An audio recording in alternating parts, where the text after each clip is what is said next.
ìyàwó ṣe ẹran títí tí ó ṣe ẹran títí tí ẹran jiná tó fi dalẹ̀. àtẹ̀tẹ̀ mo ká irọ́ mi náà ẹ̀rù bá ti mi ń bá abẹ́. ń gbò wá dalẹ̀ ẹ̀rù wá ń ba ọkọ ṣé kìí ṣe pé wàhálà dé báyìí. mi náà ẹ̀rù bá ti mi ń bá abẹ́. ẹran tá a rà látàárọ̀ títí dalẹ̀ kejì náà ń wò wá dijọ́ kejì wọ́n sè é títí dijọ́ kejì ẹran yẹn ò jiná. kọ̀yìnbó mi náà ẹ̀rù bá ti mi ń bá abẹ́ wá mi jẹ́ adé. wàzáàbà ìlànà ìmáàmì ní masjid. wá mi jẹ́ adé. ó lóun wá padà lọ́dọ̀ ìmáàmù mọ́sálásí àbí mọ́sálásí tí mo ti dé o àbí pírọ́blẹ́mù kan àbí ìdájọ́ ṣẹlẹ̀ ni. wá mi jẹ́ adé. mọ́sálásí náà mo yà lánàá kí là wá dé. wà á ti kẹ́ àníwò náà ìgà. gbọ́dọ̀ ìmáàmù fa àkàbàrà wú bílíkì sọ́ọ̀tì ó ṣàlàyé fún ìmáàmù lánàá ń bọ̀ wá mo rẹran mo sì gbọ́ bẹ́ẹ̀ pẹ̀rún mo sì yà mo kírun mo délé mo gbé ẹran fúyàwó mi ìyàwó ṣe ẹran títí látàná títí lórí ẹran òdì náà. àtìkè wọ́n kọ́ ìwọ̀n mi náà lè bá kìmí ń dàbí wà mí jẹ́ adé. bàbá rẹ̀ ìmáàmù ní má dàlá dàáùtù wà. الشيطان الرجيم بسم الله الرحمن الرحيم سبح ربنا أمن الإله يحياك رب البرية جل رب فناك أهلا بمن نبلغ من جيشنا وعدا وإرشاد ولا إهلاك يا من ينور بالهداية كوننا من دولة شكرا على جدواك يا من صفا قلبا وفي مرام الهجا كالشيخ آدم هكذا يحياك يا سيفنا بالفاتحية مرحبا بالواز ربك شيخنا أعلاك يا واعظ دنيا بما هي تجتهي تهل وتعبد شيخنا عقباك يا من بدا كالشمس في أفق السماء تهدي وأدنى ولا إشراك فالكل يعرف وجودكم وجهادكم يا من يشتم شيخنا إلفاك شيخي أبا بكر بابا شيخي بابا قد طلع قلبي أراد لقاك فالصوت بينك والعلوم كهية هذه جميعا ربنا أولاك إن الرياح تحركت لوصولكم حتى التراب تسير من القيادة أنا لا أراكم بجلالة علمكم إلا كواكبنا الذكي أداك ما لي أرائبكم به على الهدى لكن هذا شيء قد أياك أرجو الدواء من الخير يا شيخ الهدى وبه يبارك ربنا مسعاك وصلاة ربي للنبي المصطفى خير الهدام وكل من يهواك يا شيخنا فالله قد أحياك ما سيقدم مثل ذلك هذا أنت الذي خرج الأنام لصوتي ربي بأعلى صوت قد أولاك يا من يطبق سيتون أفاق بين السود ثم البيد الاستدراك أعني بإسا مرحبا بك شيخنا قد أجمعتني فرحة الكرام بهجاتنا ازدادت بحالك بيننا لسنا نزال أجيبنا نهواك إن كنت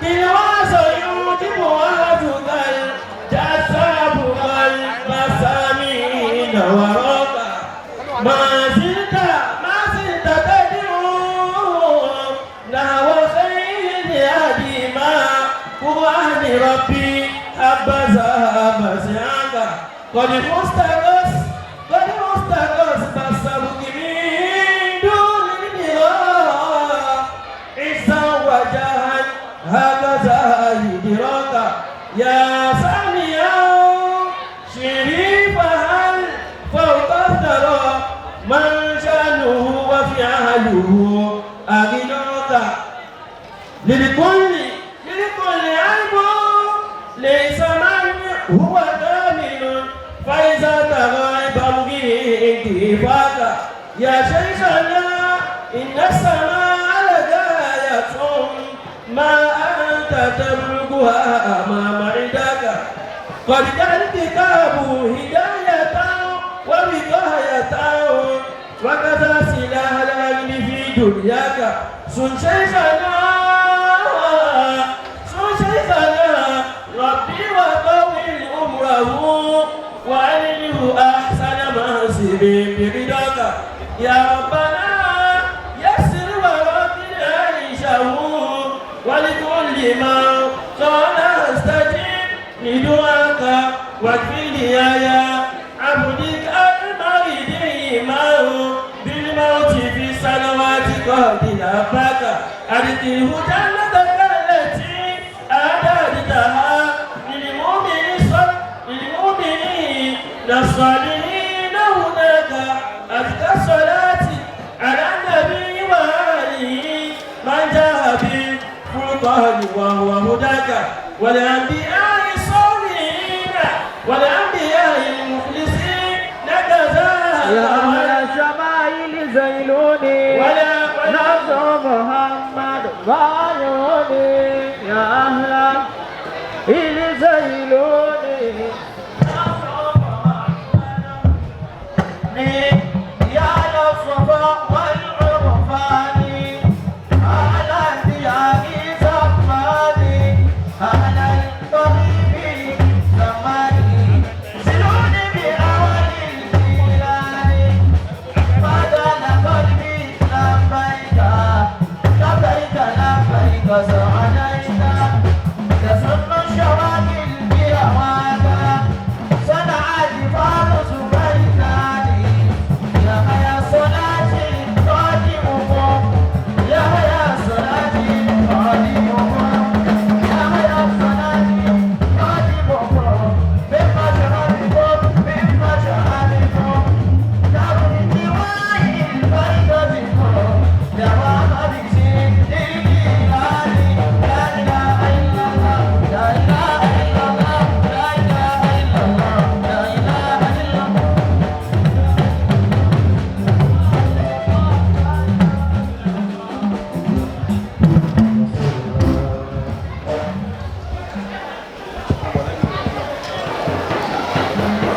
الصلاة على النبي الكريم صلى الله عليه وسلم. إمام أدوكو إمام أدوكو ميوندا بارك الله فيكم. أدوكو لنجا خاص الإمام بهم ألوكي كوسيو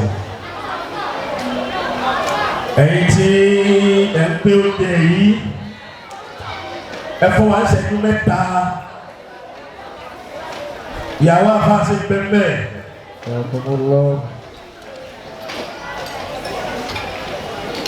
kó kálukú farabalẹ̀ fún Ọlọ́run fún ànábì sallallahu alayhi wa sallam.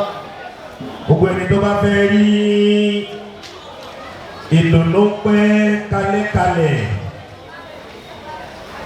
ibi Al-Qur'ani bá ti ń sọ̀rọ̀ ọ̀dà kí á dákẹ́jẹ́ ń bẹ̀ Ọlọ́run wọlé ànábì Muhammad sallallahu alayhi wa sallam.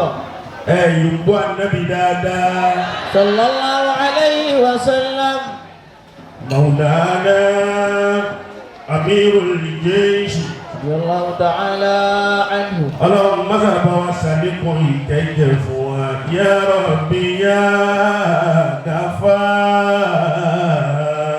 غفار اغفر لعبدك يا حيا صلاتي يا ربي يا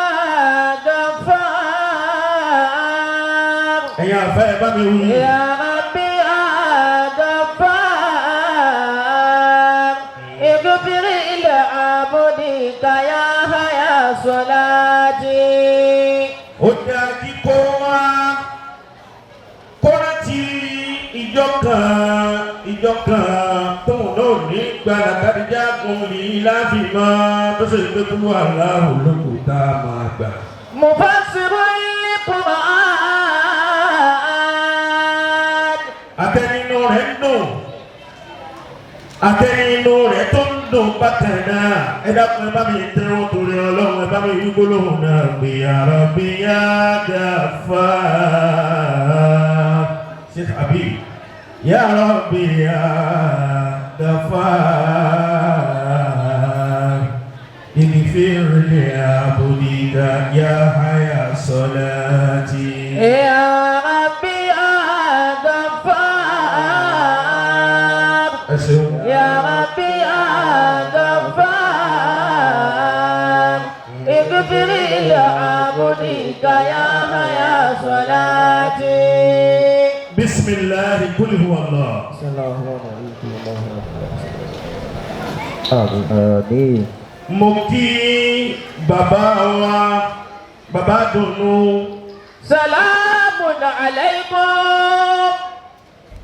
Bàbá tí ń fojú rí dùnú. Sunnatun nabawiyyatun. Bàbá olóríire. Bàbá aláníyàn rí. Salamun alaykum. Sunnatun nabawiyyatun. Tí wọ́n wá bí àwọn ọmọ rẹ̀ sáyé. Salamun alaykum. Ó wù Ọlọ́run ló ṣe ikú fún wa pé kẹ́ ẹ máa rí dùnú. Salamun alaykum. Ọlọ́run wọlá ṣiṣẹ́ kù yín tó ṣe yín kù. Báwa mú ládà ìkẹ́ ìpè àtàánú rẹ̀ Ọlọ́run. Wọ́n sábàá mú bá ìyá wa tí wọ́n bí àfáwà Ismail. Sunnatun nabawiyyatun ijabatu. Bọ́lọ́mbà ti ń kẹ́ ìyá wa láti yá máa torí bọ́ máa rẹ̀ bí òbí rẹ̀ bá fi ọmọ rẹ̀ sáyé tí wọ́n ń ṣerú eléyìí. Kọmíṣàn ládàá yóò máa bá òkú ọ̀run tó ti lọ. Wọ́n lájò kúnlẹ̀ yìí náà. Ìyá mi tí wọ́n bí àfáwà Ismail ọlọ́run máa ṣàṣàlékún ìkẹ́ ìkẹ́ àtàánú fún wọn. Àmín. Àlùbáríkà ọ̀la Al-Qur'ani. Àmín ya Allah. Bàbá tó wá ṣẹ́kù. Ìdùnnú tẹ̀ ń fojú rí ọlọ́run jẹ́ máa rí ìdùnnú náà lọ ni. Salamun alaykum. Sunnatun nabawiyyatun. Mo kí yín púpọ̀, mo kí gbogbo àwọn mọ̀nyàn tí wọ́n ń bẹ lápapọ̀, tí wọ́n ń bẹ lápásí bàbá mi Muhammadu Awwal. Salamun alaykum. Sunnatun nabawiyyatun ijabatu. Fardun ala kulli muslimin. Mo tàtàrà bàbá. Mo kí àfá àwọn àgbà tí wọ́n ń bẹ lẹ́gbẹ̀ẹ́ mi, àfọ́ onínúure, àfọ́ ọlọ́kùnrin. Bẹ́ẹ̀ bá àfá mi tó bá ti kó jọjú orí rẹ̀ lọ, ìwà rẹ̀ ọ̀dá. Salamun alaykum. Mẹ́rin lọ́jọ́ orí rẹ̀ tó wá mì lọ́rùn báyìí. Salamun alaykum. Àwọn mì lọ́rùn, wọ́n mì lọ́rùn. Salamun alaykum.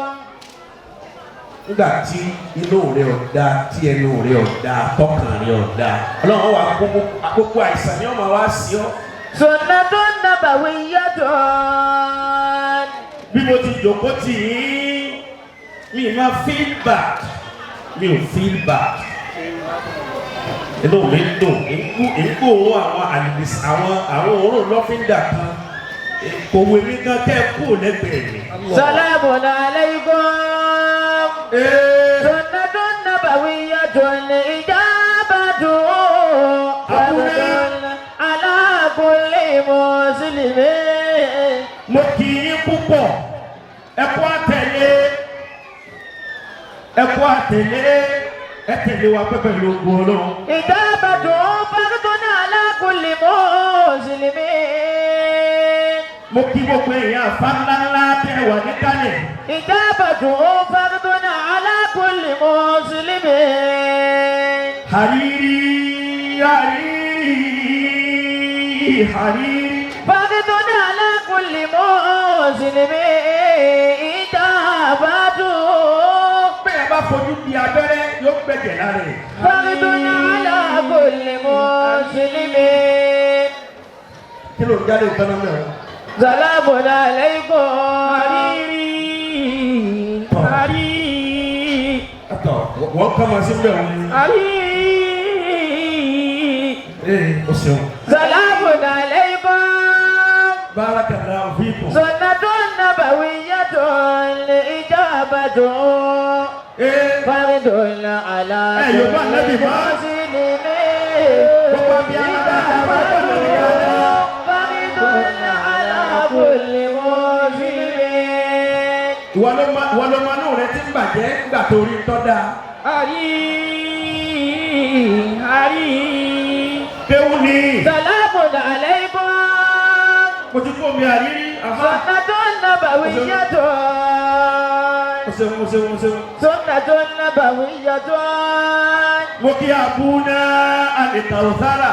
Sunnatun nabawiyyatun. Ọkùnrin mẹ́wàá. Sunnatun nabawiyyatun. Ó sì bí olówó, ó sì bí ọba, ó sábà, ó sì sàmárì. Abuna. لئن جلس الجني على الكرش وأنت Kò sásìkò, ó yẹ kí n jù bẹ́ẹ̀ lọ. على الكواكب قد جلستم Mo kí.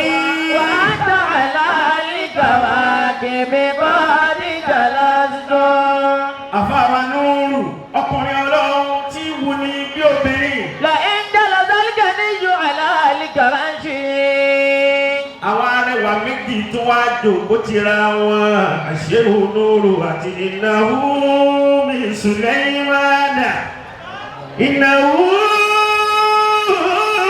min Sulaymana. Wa innahu bismillahir rahmanir rahim.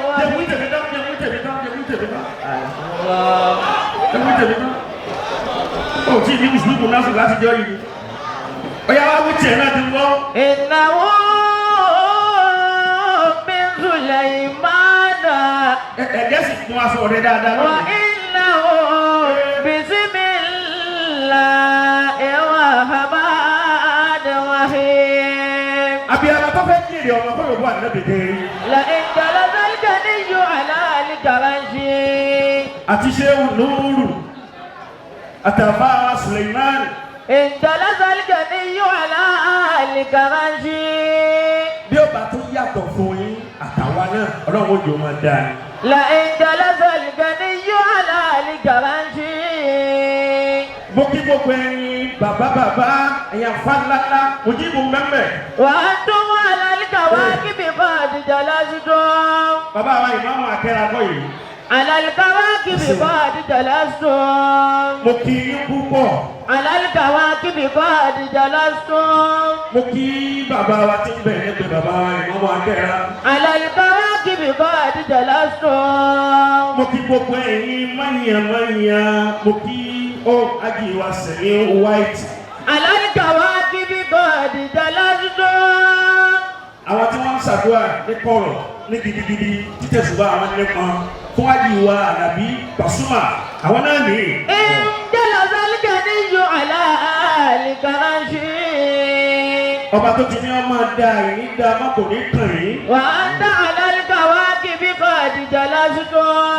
mo kí àfáwà Ibrahimu. àlálíkà wá kí bí kò àdìjà lásìkò. Ọlọ́run ní kí n rí lọ́dún yìí ìtí tó bí ọdún mẹ́rin sí márùn-ún sì fi bá ti dé ẹ̀rọ fẹsẹ̀ fẹ́ ni. àlálíkà wá kí bí kò àdìjà lásìkò. ìwé sì dùn mọ́ mi bẹ́ẹ̀. àlálíkà wá kí bí kò àdìjà lásìkò. lẹ́yìn tọdún yìí tí mo rí yín ẹ̀gbọ́n lọ sí bẹ́ẹ̀ mọ́. àlálíkà wá kí bí kò àdìjà lásìkò. wá àlálíkà wá kí bí kò àdìjà lásìkò.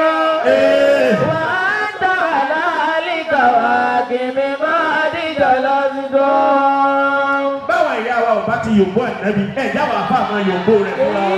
Ìjọba sálíkà ní iyo, àlálíkà ránṣẹ́. Mo kí ẹ̀yin ìyá mi, ó débẹ̀ ó dẹ̀rọ̀. Àlálíkà ránṣẹ́. Ẹ̀yin tẹ ẹyẹ lóde, ẹ wá náwó, ẹ̀ náwó sójú ọ̀nà tànábì. Àlálíkà ránṣẹ́. Ẹ náwó sójú ọ̀nà tọ́lọ́. Àlálíkà ránṣẹ́. Ànábì lẹ́yìn fi yìí pọ́lé. Ìjọba sálíkà ní yóò àlálíkà ránṣẹ́. Bí bá tiẹ̀ mọ gbogbo èèyàn, mo máa yá wa sàlámà láti London. Ìjọba sálíkà ní yóò àlálíkà ránṣẹ́. Wọ́n máa London náà.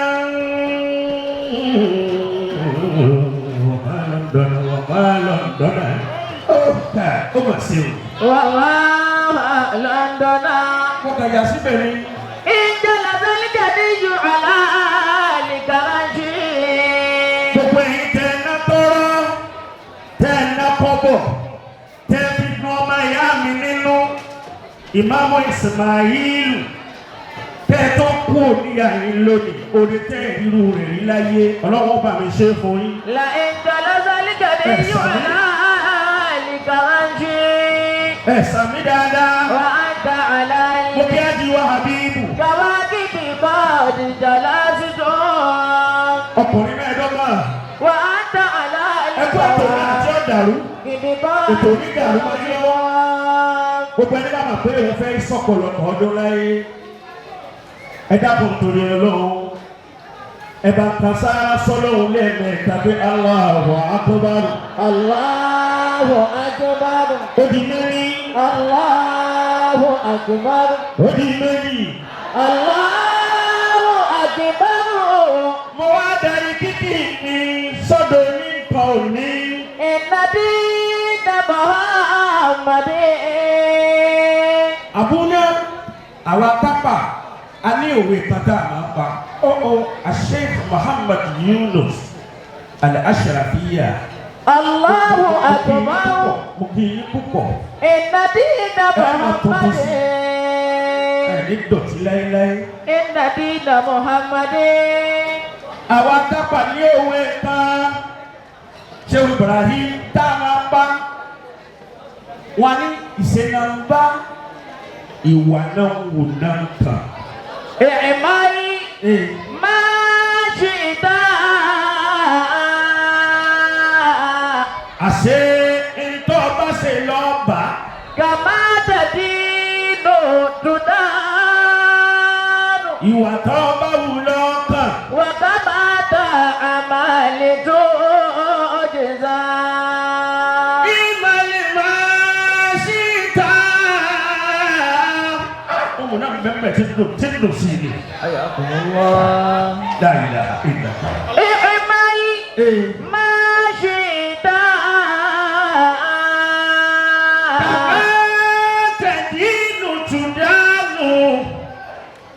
Wàkàmà ta àmàlù yíza. Kàmá tẹ̀lé lòdù dánù. Ìtọ́ba ṣe lọ́ba. Wàkàmà ta àmàlù yíza. Ìwà tó bá wù lọ́kàn. Kàmá tẹ̀lé lòdù dánù. Ẹ wá wo èsì lónìí. Kama tadinu tudanu. Ọjọ́ náà ní ibi àná yìí. Kama tadinu tudanu. Ismailu ó tán sí mi lára tinú tọkàntọkàn. Kama tadinu tudanu. Bí bàbá rẹ̀ Maulana Amirul Jaysh bí wọ́n ti máa sọ níta gbangba pé àwọn ò fún mi ní nǹkan kan. Bẹ́ẹ̀ lèmi náà wù yìí. Èmi náà ò ní nǹkan kan tí ìwé fún. Àti kádàrá àti sábàbí ọ̀gá méjèèjì fọwọ́lù wà tù. Máa ṣe ìta. Ọlọ́run á yọ ògbó látẹ̀yìn. Bọ́ ọ bá dùnú sí ògbó tọ́lọ́run yọ látẹ̀yìn. Òun kọ́ ló yọra rẹ̀, Ọlọ́run ló yọ. Máa ṣe ìta. Àjọ Ọlọ́run àwọn èèyàn àwọn là máa rò pé àkọ́kọ́ ni kákọ́kọ́ máa já kọ́kọ́. Kàmá tadinu tudanu. Ọlọ́run á ní lọ́dọ̀ tí ilẹ̀ yìí ti ń rò bẹ́ẹ̀ lọ́dọ̀ tèmi Ọlọ́run fa áàlù lè máa yòrè bó ti wèmí Ọlọ́run lèmi máa ṣe máa lọ mú ògbó wá látẹ̀yìn. Kàmá tadinu tudanu. Gbogbo ẹni bá wá gbà fún ebi ò ní pa. Wa kama ta'malitu jiza. Torí ọgbọ́n kan ò dídí àti kéèyàn orókùn. Kama ta'malitu jiza. Ìjàpá nínú wọn ọ̀dà wọ́n ní bẹ́ẹ̀ yẹn bá ti rí ẹ̀yìn rẹ̀ jákujàku yìí náà yóò mọ̀ pé náà rí ọ̀dà. Kama ta'malitu jiza. Afọwọ́ Ismail Ọlọ́run ló ṣe kì í ṣagbára àwọn èèyàn bẹ̀rẹ̀ ní fíìdì tí wọ́n tò tí wọ́n sanná ní. Kama tadinu tudanu. Ṣé kéwú ni àbọ̀gbọ́n ni àbẹ́tẹ̀ ni nígbà mo wọnú bíi inú tèmi náà wá dùn ìdí yóò sọ̀rọ̀ bí mo ti ń fẹ́ náà. Kama tadinu tudanu. Wa kama ta'malitu jiza. Kò sí tó kù ọpẹ́ ni. Alhamdulillah. Àti ká má fọ lọ́wọ́ lẹ̀ tó láwọn kan bẹ wọ́n mú òkú fẹ̀ tán. Àwọn kan bí ọmọ ìyá bí bẹ́yàn bá ń ṣe dáadáa báyìí ńbẹ lọ́dọ̀ tiwa náà wà ní ẹ̀fì wọn lẹ̀ wọ́n fẹ́ lò tán.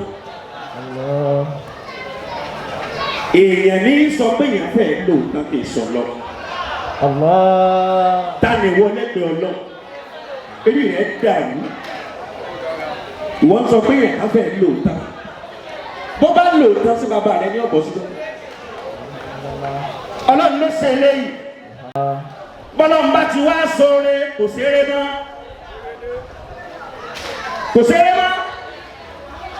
bẹ́ẹ̀ bá tún wá fẹ́ máa sáré èyí ó ṣubú nù.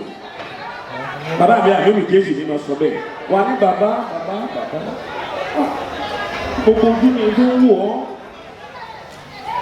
nígbà kan bẹ láyé èmi máa tẹ pọ́tù tán yẹn ni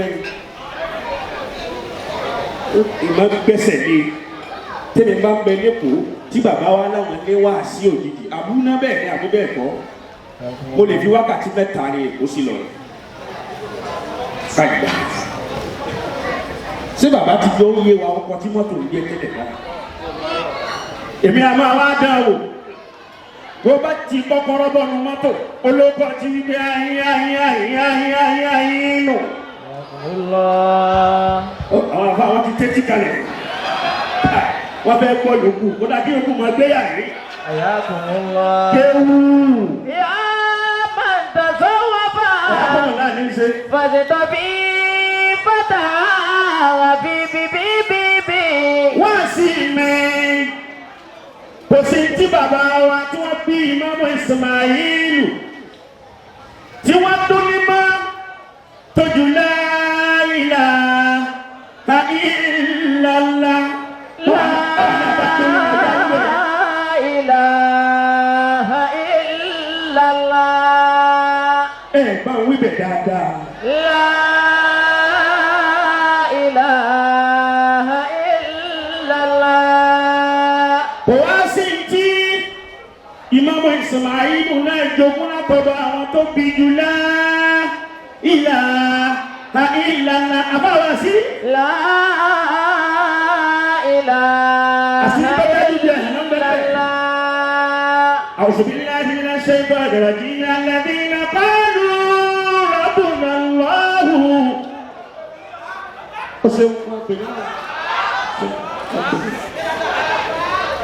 ثم استقاموا تتنزل عليهم الملائكة ألا تخافوا ولا تحزنوا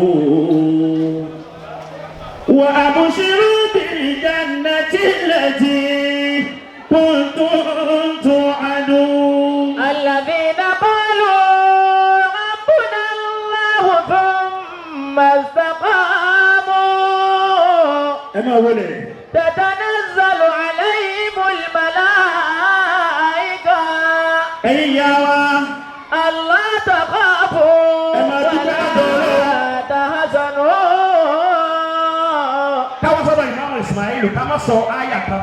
وأبشروا بالجنة التي كنتم توعدون.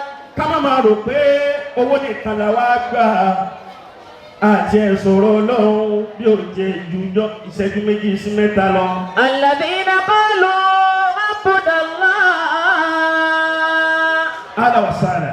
ثم استقاموا. Ọlọ́run láwọn tí wọ́n dákọ̀ èmi Ọlọ́run pé la ilaha illallah. لا إله إلا الله. Man qala la ilaha illallah dakhala al-jannah. الذين قالوا ربنا الله ثم استقاموا. La ilaha ni mo wí àwọn àbá àṣìwí torí ọ̀rọ̀. ثم La استقاموا. ilaha illallah. لا إله إلا الله. La ilaha illallah. لا إله إلا الله. Kò sí kan tí Ìmáàmù Ismailu tó jẹ́ kọ́rọ̀ rẹ̀ máa dùn bí tí ń dùn yìí. La ilaha illallah. الذين قالوا ربنا الله ثم استقاموا. Ẹ dákun ẹ má fàdúrà ṣeré torí Ọlọ́run. تتنزل عليهم الملائكة Ájì Ṣarafuddin mo kì í. ألا تخافوا ولا تحزنوا. Ọkùnrin kan lọ ra ya ń bọ̀ láti ọjà ń bọ̀ láti fìkan wá ya ọjà ẹ̀yin ìyá wa ẹni náà ẹ dákun ẹ gbọ́dọ̀ tí mo fẹ́ sọ mo fà Nábì Muhammad bẹ́ẹ̀ ń bọ̀ láti fìkan ó wá ya ọjà àbáwa lóru ó wá ra ẹran tútù lọ́jà pépé bá délé ẹran tútù tí mo rà yìí ń pè fún ìyàwó òun yóò fi dáná àwọn jẹun. الذين قالوا ربنا الله ثم استقاموا. Ngbà tó ẹran yìí tán ńlọlé ó ku ẹsẹ̀ méjì sí mẹ́ta tí ó gbé tí ó fi délé ló bá gbọ́ òun pé wọ́n pè ó. تتنزل عليهم الملائكة Ó bá wá ya mọ́sálásí ألا تخافوا ولا تحزنوا. ngóyà ní mọ́sálásí ó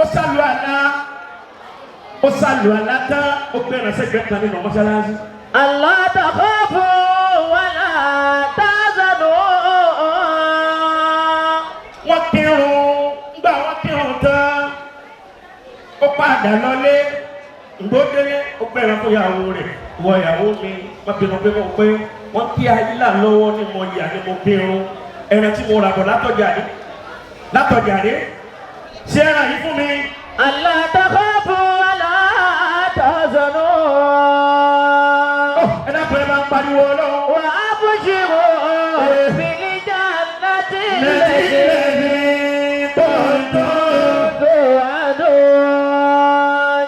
ìyàwó wa bẹ̀rẹ̀ sí ní bọ ẹran ó bọ ẹran títí ó fi dalẹ̀ ẹran ò sì dínà.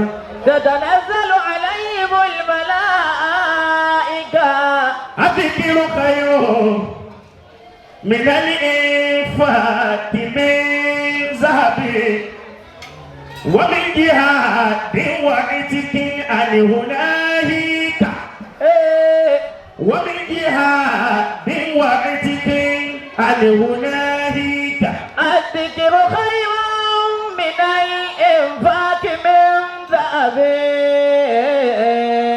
قمني لا إله إلا الله قمني لا إله إلا الله olórí ju kọ́ ọmọ náà góòlù lọ. من الإنفاق من ذهب ومن جهاد ومن جهاد ومن جهاد ومن جهاد وعتق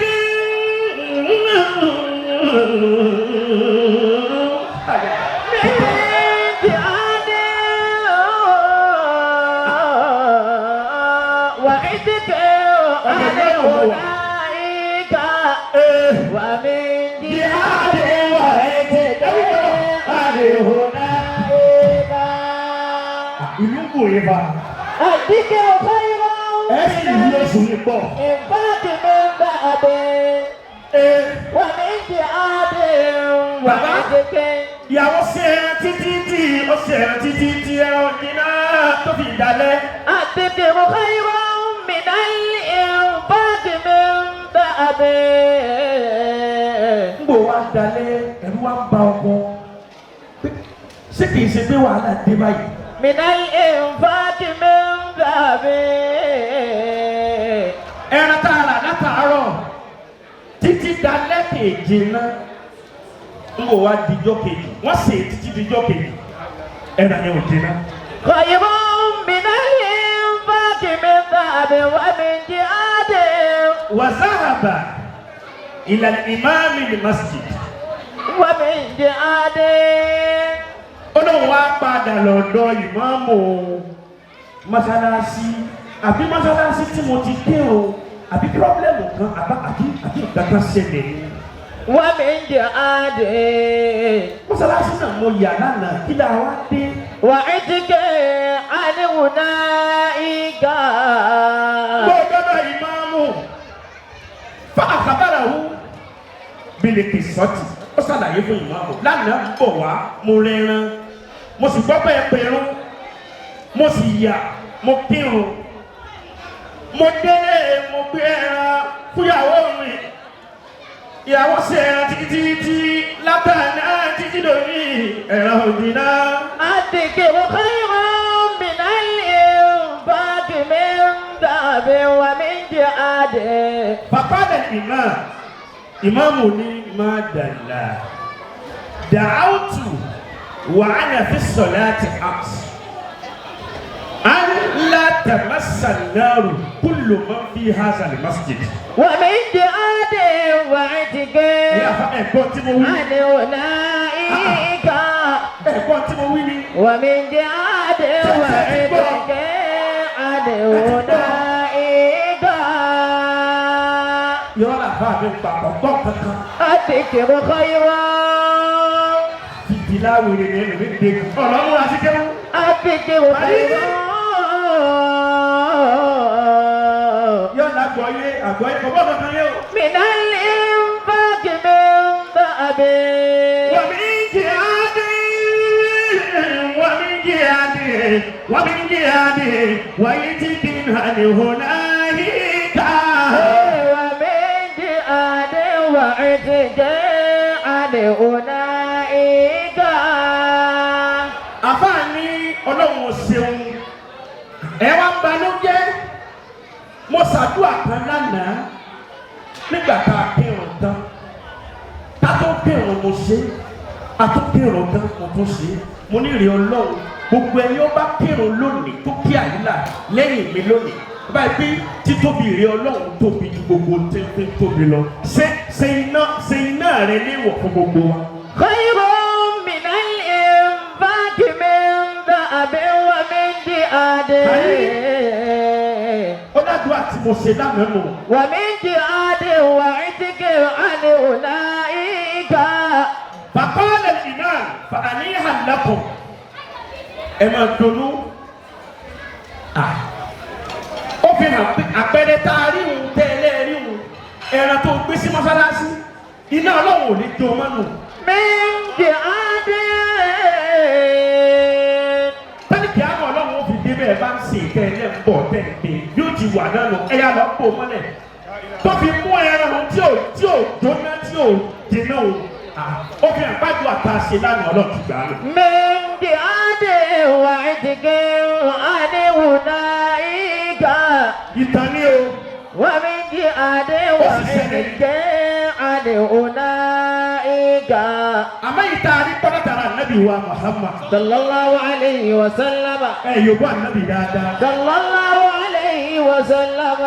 حدثنا محمد بن خاتم بن ميمون حدثنا بهز حدثنا وهب حدثنا سهيل عن أبي هريرة رضي الله تعالى عنه إن الله تبارك وتعالى ملائكة سيارة فضلاء.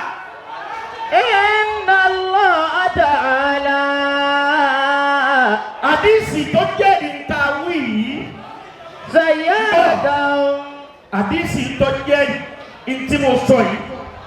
torí àwọn alákatá pìtì tí wọ́n ní kí ni wọ́n wí. àdìwọ̀ sẹ́mi ń bọ̀ farabalẹ̀. Muhammadu bunu Khatam ó gba ọ̀rọ̀ yìí wá látọ̀dọ̀ Maimuni náà gbà wá látọ̀dọ̀ Bahazu náà gbà wá látọ̀dọ̀ Wuhaibu náà gbà wá látọ̀dọ̀ Suhailu Suhailu náà gbà wá látọ̀dọ̀ tani látọ̀dọ̀ bàbá rẹ̀ òun ló wá ní Abu Hurairah sọ pé Ànábì sọ pé. Sallallahu alayhi wa sallam. Ọlọ́run dá àwọn màláíkà kan sàyárata àwọn máa fò lókè ọlọ́lá làwọn màláíkà yìí àwọn máa fò lọ wọ́n máa fò bọ̀ àwọn màláíkà tá a wí kò síbi tí wọ́n á máa lọ jókòó sí ibi tí wọ́n bá ti ṣe la ilaha illallahu la ilaha مجالس الذكر وإذا وجدوا مجالس الذكر قعدوا معه. الله أكبر. àwọn màláíkà yìí tí wọ́n bá débi tí wọ́n ti ń pe Ọlọ́run àwọn màláíkà yóò sọ̀kalẹ̀ sí wọn bẹ́ẹ̀ wọ́n jókòó tì wọ́n tí wọ́n bá dákọ̀ Ọlọ́run tán àwọn màláíkà yẹn wọ́n padà lọ sókè padà lọ́dọ̀ Ọlọ́run tó bá padà sọ́dọ̀ Ọlọ́run ọba tó mọ̀ jù wọ́n lọ tó máa wá béèrè lọ́wọ́ wọn pé mo lẹ́ẹ̀ ti ń bọ̀. àwọn màláíkà máa sọ fún wa pé àwọn ń bọ̀ níbi tí wọ́n ti ń dákọ̀ ọ̀rẹ́ Ọlọ́run wọ́n ń sàṣàlátù fànàbì. Ọlọ́run máa béèrè lọ́wọ́ wọn pé kí ni wọ́n wá ń fẹ́. wọ́n ní wọ́n ń fẹ́ ìkẹ́ rẹ̀ Ọlọ́run wọ́n ń fẹ́ àlìjánnà rẹ̀ Ọlọ́run wọn ò fẹ́ wọná rẹ̀ Ọlọ́run. Ọlọ́run máa béèrè lọ́wọ́ àwọn màláíkà ìpèsè wọn dá àlìjánnà mi mà ní. Khayran. tí wọ́n fi béèrè wípé àwọn fẹ́ wọ àlìjánnà mi àwọn màláíkà wọn ni wọn ò rí àlìjánnà rẹ̀ rí. Ọlọ́run máa fún wa nísìnyí pé pápá wa rí àlìjánnà wọn bó wọn ti máa wá bẹ̀rẹ̀ sí. iná mi tọ́lá wọn ò fẹ́ wọ̀ láyé nígbà kìyàmà tí wọ́n dín náà ní. Ọlọ́run ní bí wọ́n ti dákun èmi Ọlọ́run ò ní àtàwọn tí wọ́n bá kọjá lẹ́gbẹ̀ẹ́ wọn lásán tákà kọjá lẹ́gbẹ̀ẹ́ àwọn tí ń dákun la ilaha illallah. Ọlọ́run ní fún ìròyìn tẹ́yìn màláíkà mú wá bá mi iná èmi Ọlọ́run sì fi wọ̀ fún gbogbo. Khayrun minal infaqi min dhahabin wa min ja'adin. iná Ọlọ́run dé wọ̀ fẹ́ni tí ń pe la ilaha illallah bíkọ́ níbi sẹ́lẹ̀ ẹni tí tó bá kọjá lẹ́gbẹ̀ẹ́ wọn náà tóun náà kọjá bẹ́ẹ̀ anábì nínú Ọlọ́run dé wọ̀ fún àti gbogbo wa sórí rẹ̀ Alhamdulillah. Hadisi tí mo kà yìí, hadisi Sahihu ni o.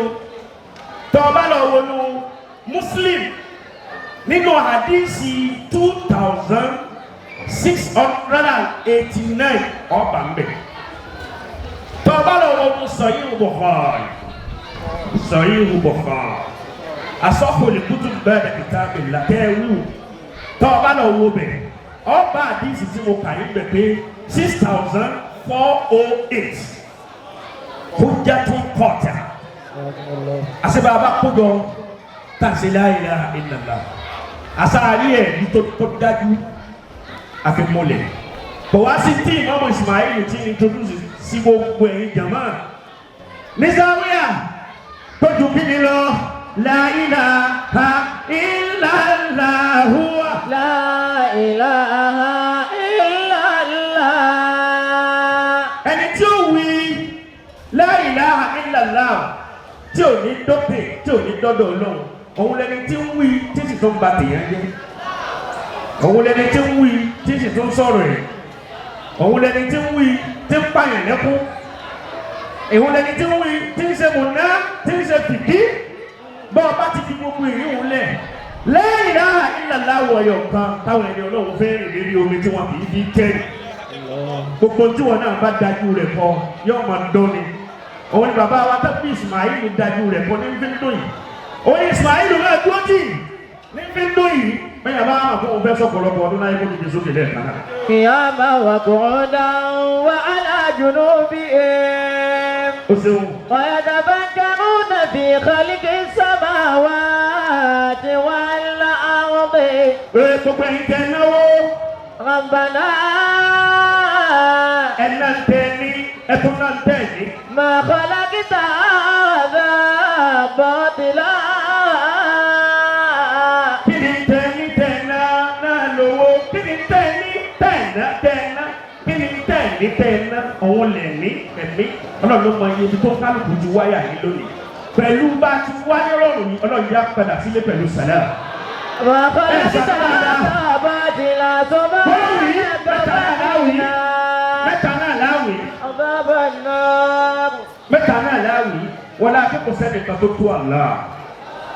Bàbá sọmọ bẹ́ẹ̀ láàárọ̀ ọmọ náà ní dọ̀sán.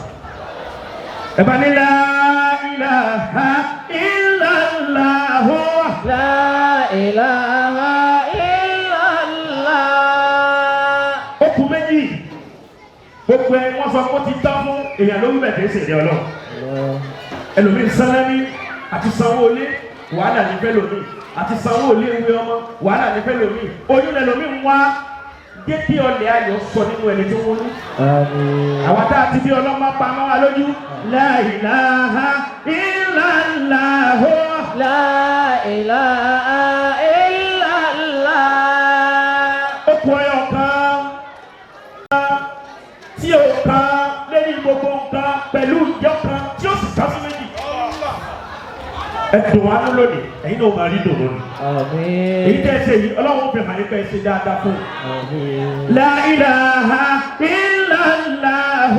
La ilaha illallah.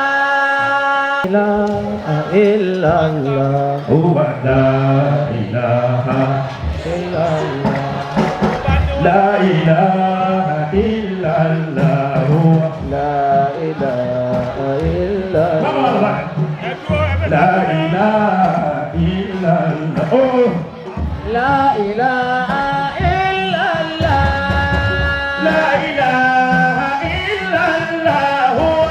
La ilaha illallah. Abasi illa oh. Ayo wala si. La ilaha illallah. Aja masuratu illallah. La ilaha kullukum tasbihu wa la ilaha illa huwa la ilaha illa Ya masala zakirina kullukum kullu mari la ilaha illa huwa la ilaha illa ilaha illa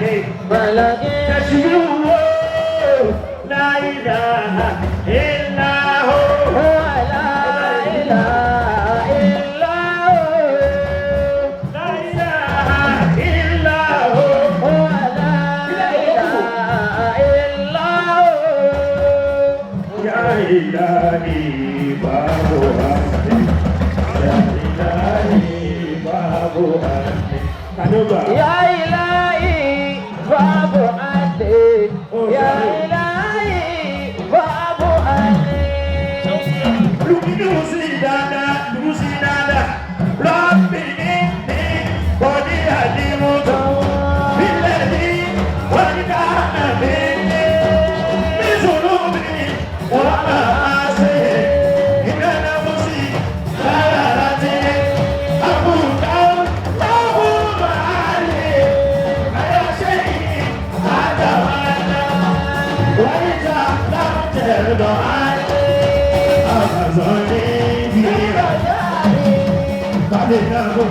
لا تدري لكني كنت جوادا أو نباتا أو ترابا كنت أقول أو حيوانا لا بقول لكوني يا ولدنا أتمنى ولد الهابا لجميع ولدني ودوني لا تدري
سيف الكاملي حبيب الجيش السلاتي أبو على رأسي لا إله إلا هو أبو صقر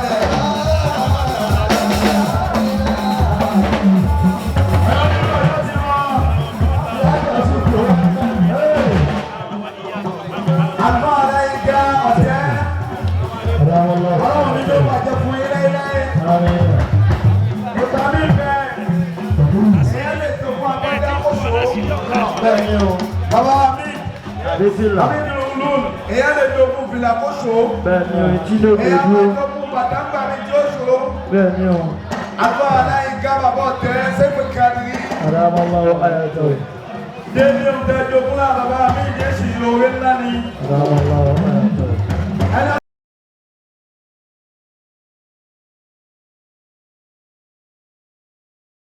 Stay tuned for more interesting programs on My Naija TV.